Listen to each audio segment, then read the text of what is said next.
Yes, hello to everyone. I welcome you all to this new daily news digest session. Today is 12th of November, and I have two articles from the Indian Express today. पहला article है जो हमारे foreign minister से संबंधित है. He basically has given a very important dimension today. Just that is urgent redressal of India-Russia one-sided balance of trade is needed. तो he was in a conversation and उसमें ये बात निकल के आई है. इस आर्टिकल में कुछ बड़ा सिग्निफिकेंट डेटा भी है और जो इशू है उसको काफी वाइडली डिस्कस किया गया. तो he has made a strong pitch for urgent redressal of this one sided balance of trade. अब वन साइडेड इसको इसलिए कहा जा रहा है because the trade is very much in favour of Russia and it is going against India. We import a lot of goods from Russia but we do not export that many amount of goods and services to Russia. तो this is a major barrier in terms of trade. तो इसको कैसे दूर किया जाए इस पे बात हो सकती है. फिर apart from this what also needs to be discussed is कि ये बायलैटरल ट्रेड के नंबर्स क्या है. तो he said that the bilateral trade is approximately $66 billion as of now and they have made a very ambitious goal of making it reach $100 billion by 2030 with Russia. तो कहीं ना कहीं India is expecting that the trade between India and Russia rises. Both countries are expecting that. और जो bilateral relationship या गहराई है संबंधों में वो बढ़ जाए. तो इसके लिए what needs to be done is that banking और payment related issues के जो concerns है वो दूर करने की जरूरत है. Major payment issue was that Russia has been removed from the SWIFT system. तो इस वजह से सिस्टम से हटाया गया है. तो we had to come into an arrangement which is also called by many as rupee rouble arrangement. तो इस पे हमारा एक ज्यादा एम्फेसिस है. We are also targeting de dollarisation ताकि रशिया का जो बैन लगा हुआ है because Russia has not been made a member of the SWIFT system that can be tackled appropriately. फिर कुछ लॉजिस्टिक इश्यूज भी हैं जिनको दूर करने की जरूरत है. Many of our oil marketing companies have their payments and dividends blocked in Russia. इसके अलावा इस आर्टिकल में जो इंपॉर्टेंट कंसर्न्स हैं एरियाज हैं जहां पे इकोनॉमिक पार्टनरशिप हो सकती है वो देख सकते हैं कि nuclear energy has a lot of potential. High power turbine solar and wind energy LNG technologies these can be improved upon between India and Russia. फिर यहाँ पे 3 कनेक्टिविटी इनिशिएटिव्स लिखे हुए हैं which students should be aware of. International north south transit corridor, Chennai Vladivostok corridor and northern maritime route. तो इनके बारे में जरूर आप लोग थोड़ा सा देख लीजिएगा. ये इंपॉर्टेंट हो जाता है एग्जाम के पॉइंट ऑफ व्यू से. फिर he's also said that there is a growing Russian appreciation of Make in India program. तो Russia is also basically trying to come into the picture और Make in India को काफी बढ़ावा या push मिल रहा है इसमें. एनर्जी कोऑपरेशन में India and Russia have a very deep energy cooperation and बहुत सारे raw materials like coal natural gas petroleum we basically import them from Russia. And इसके लिए हमने वॉस्त्रो और नॉस्त्रो अकाउंट्स भी ओपन किए थे which were very much in the news last year. तो उसके बारे में भी स्टूडेंट्स को पढ़ लेना चाहिए. So I think this is a very academically important article from our exams perspective. Sir इसमें कहीं ना कहीं जैसे इंडिया ने अपने इंपोर्ट का जनरली जो मिलिट्री हार्डवेयर का है इसको जो डाइवर्सिफाई किया है, इस कारण पे भी जो हमारे इंपोर्ट पहले रशिया से होता था उसका इम्पैक्ट पड़ा है ओवरऑल ट्रेड पे. और सर आप Yes, sir. इसमें India, रूबल और जो रुपीज का अरेंजमेंट की बात कर रहे थे, क्या उसको आप थोड़ा इलेबोरेट करेंगे? yes, sir. सर रुपी रूबल अरेंजमेंट बेसिकली एक मैकेनिज्म है जिसके थ्रू भारत और दूसरे देश डी डॉलराइजेशन की कोशिश कर रहे हैं. हम हर बार क्यों डॉलर में ही ट्रेड करें. We are trying to ensure that हम अपनी डोमेस्टिक करेंसीज को ट्रेड का माध्यम बनाएं ताकि डॉलर के ऊपर डिपेंडेंस कम हो. और अगर आगे चल के मान के चलिए अमेरिका से रिलेशनशिप खराब होती है तो उस केस में डॉलर पे डिपेंडेंस हमारा कम हो जाएगा. तो that will be beneficial and ultimately we won't have to hold a lot of foreign exchange reserves for the same. तो इस कारण से रुपी रूबल अरेंजमेंट ईरान के साथ भी we had a similar arrangement in their own domestic currency rial में हुआ था. तो इस तरह से ये चीज काफी देखने को मिली. तो I think this was about the first article. फिर एक आर्टिकल और है साइबर क्राइम्स के ऊपर. यहाँ पे मैंने इस आर्टिकल को पिकअप किया बिकॉज मुझे एक शब्द एक्सप्लेन करना था म्यूल अकाउंट्स जो यहाँ न्यूज में है. तो 4.5 lakh mule accounts have been frozen and many are in public sector bank. सरकारी बैंक में बहुत सारे ये अकाउंट. तो सवाल ये उठता है कि ये म्यूल अकाउंट्स होते क्या है. These mule bank accounts are used for laundering proceeds of cyber crimes. तो आपने साइबर क्राइम किया है और उसको रोकने के लिए या उसके प्रोसीड्स जो भी पैसा उसमें से आया है उसको खपाने के लिए या उसको इंटीग्रेट करने के लिए म्यूल अकाउंट्स को बनाया जाता है. And they are there in many of the public sector banks of the country. इसके अलावा यहाँ पे एक संस्थान का नाम लिखा है जो हमें पता होनी चाहिए, Indian cyber crime coordination centre, I4C। This is a very important body associated with tackling cyber crimes. और ये किसको रिपोर्ट करती है? आर्टिकल में ही लिखा है, it reports to the ministry of home affairs. Please don't get confused कि ये ministry of information and communication technology को रिपोर्ट करेगी। This is basically reporting to the ministry of home affairs. इसके अलावा इस आर्टिकल में कुछ और टर्म्स लिखे हुए हैं, जैसे KYC, नो योर कस्टमर क्या होता है।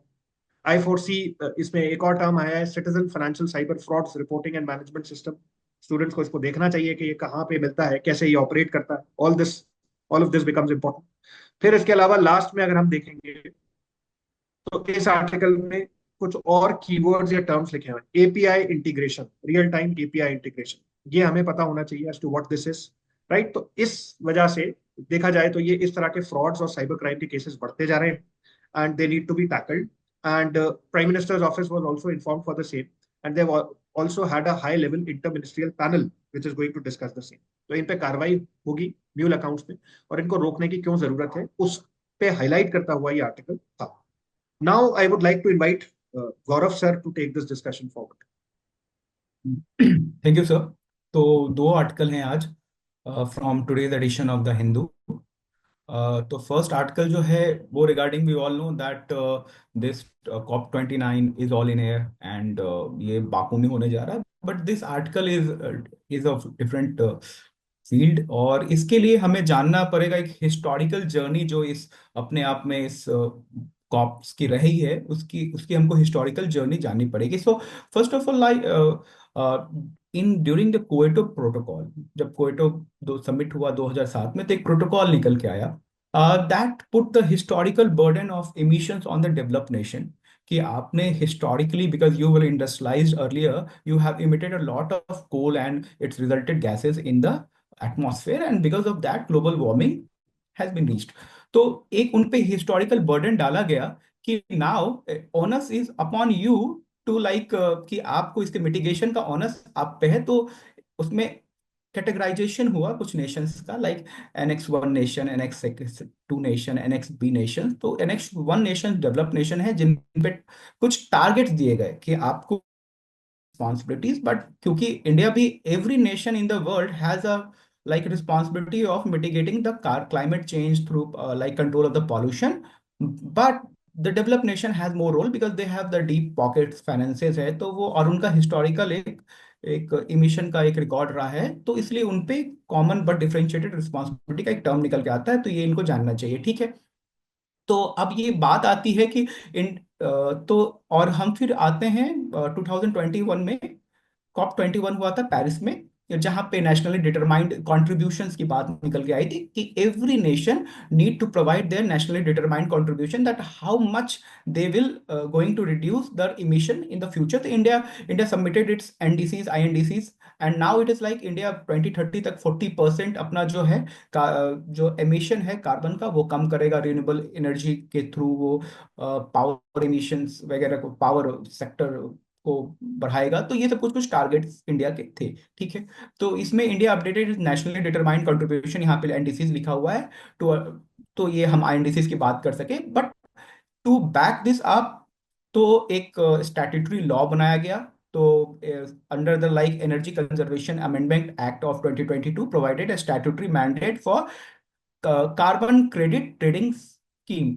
तो अब हुआ क्या, जब we all know that these nations like जो क्योटो प्रोटोकॉल्स में, they had honours of like achieving a carbon reduction. तो a mechanism was put forth, और वो कहते हैं कार्बन क्रेडिट की trading. Like a nation like India which saves more carbon emission targets can help the developed nation by meeting the target by selling the credits। तो यहाँ पे credit, carbon credit की बात निकल के आई थी क्योटो प्रोटोकॉल में। वहां पे दो तीन, जैसे क्लीन डेवलपमेंट मैकेनिज्म एक मैकेनिज्म था, जॉइंट इंप्लीमेंटेशन एक मैकेनिज्म था। तो ये सब स्टूडेंट को नोट डाउन करना चाहिए। तो but issue with this carbon credits is that ये जो कार्बन क्रेडिट्स हैं, ये एक तरह से आप बोल सकते हो कि फेयर अपने आप में नहीं है, बिकॉज नो, बट एक टर्म आ रहा है यहाँ पे ग्रीन वॉशिंग का।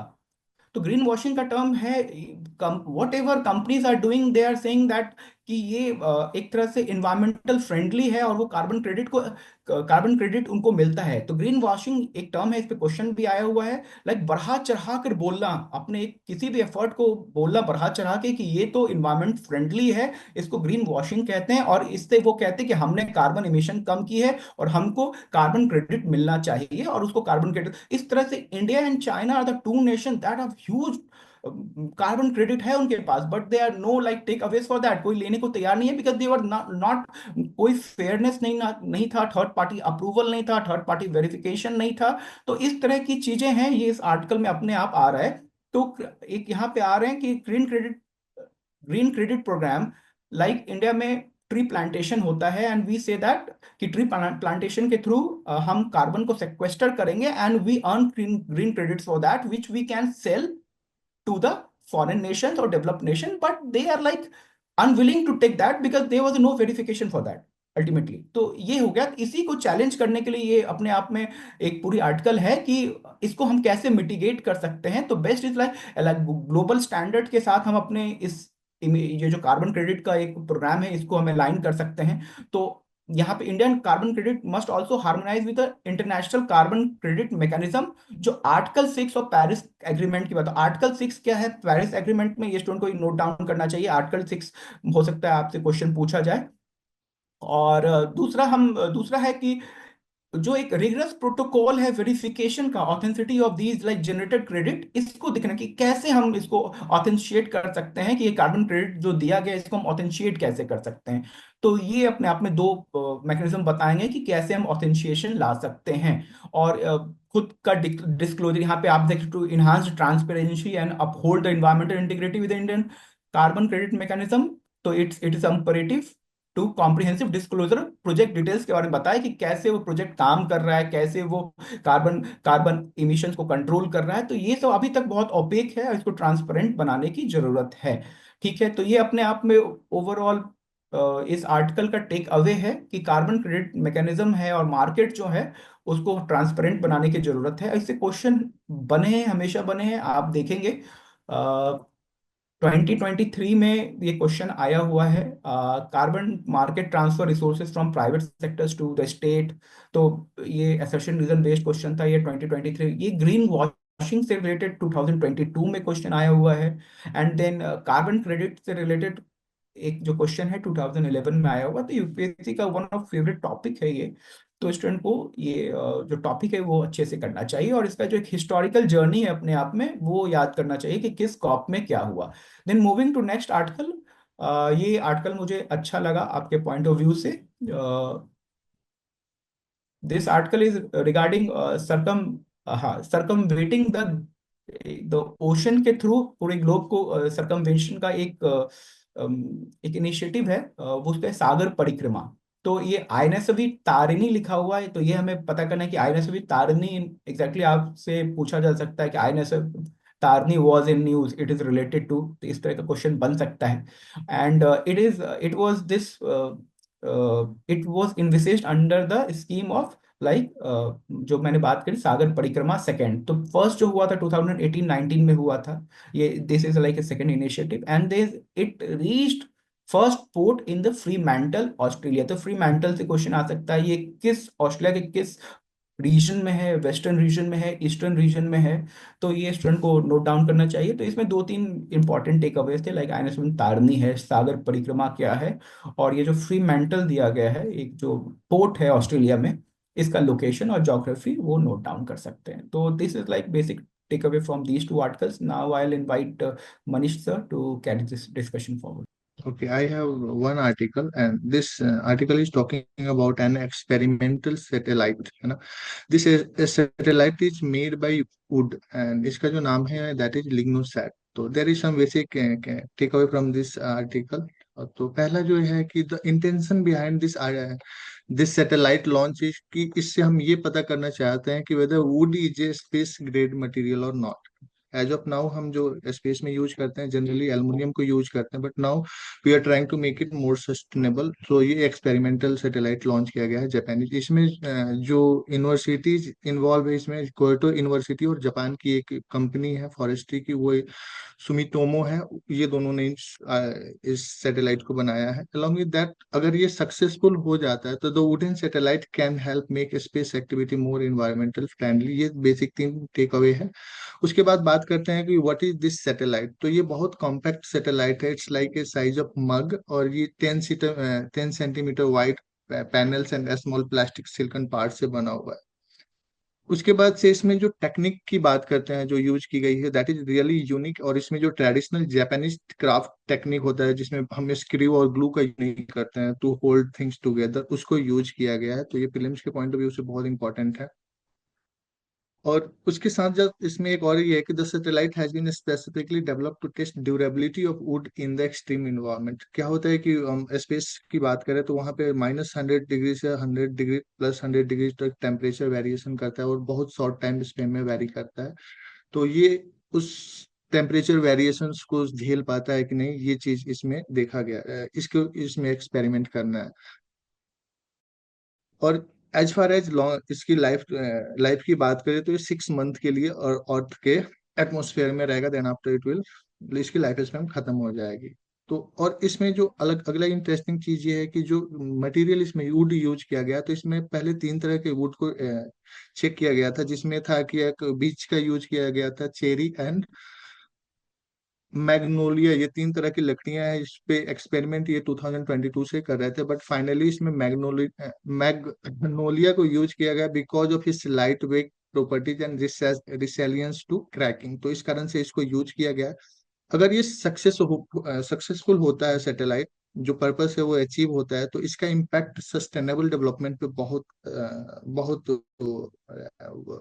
बहुत लार्ज स्केल पे होगा। फॉर एग्जांपल इसमें क्या कि अभी हम जो एल्युमिनियम यूज करते हैं, तो जब एल्युमिनियम की सैटेलाइट का लाइफ खत्म होता है, तो जब वो उसके बाद से ये जनरेट करता है एल्युमिनियम ऑक्साइड, और दीज गैसेस जो गैस है, ये ओजोन लेयर को डिप्लीशन में बहुत ज्यादा इसका इम्पैक्ट रहता है।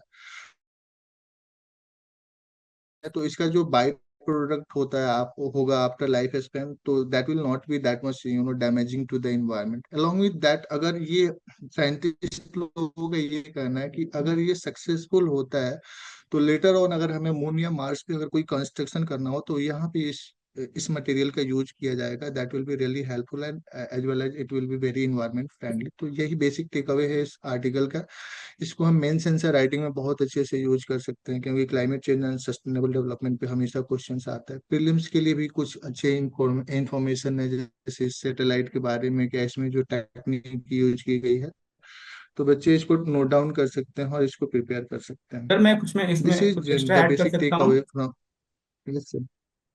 देखिए यस, इसको बिल्कुल सर। इस लेंस से भी देख सकते हैं। अभी हमने देखा है कि स्पेस एक्स का मिशन आया, रियूजेबिलिटी ऑफ लाइक बूस्टर।